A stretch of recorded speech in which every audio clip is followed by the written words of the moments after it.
ទេវតានិងបិសាចបានស្រឡាញ់នារីម្នាក់ក្នុងពេលតែមួយ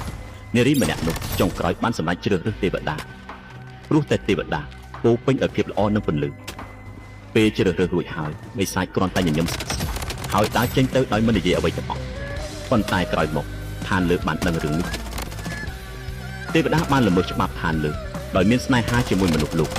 ដែលលទ្ធផលនៃការល្មើសនេះមនុស្សលោកទាំងអស់ត្រូវតែរលាយទាំងអស់ហើយមានតែសម្រាប់នារីម្នាក់នោះចោលទេទើបមនុស្សលោកទាំងអស់បានរួចខ្លួនបានពេលដឹងរឿងនេះមនុស្សលោកចាប់ផ្ដើមភ័យខ្លាចហើយសូមឲ្យទេវតាសម្លឹងគ្នាដើម្បីសង្គ្រោះជីវិតមនុស្សលោកទាំងមូល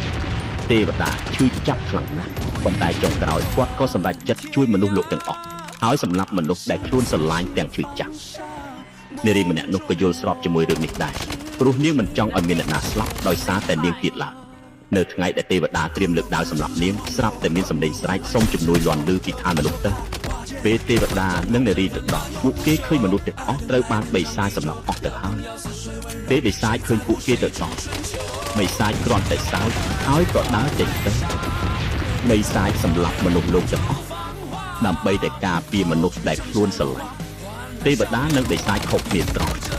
ទេវតាអាចដើម្បីមនុស្សក្នុងលោកសម្លាប់អ្នកតែបិសាចអាចសម្លាប់មនុស្សមួយពិភពលោកដើម្បីអ្នកបើឲ្យឱកាសអ្នកខ្លាយជានារីម្នាក់នោះតើអ្នកនឹងជ្រើសរើសទេវតាឬបិសាច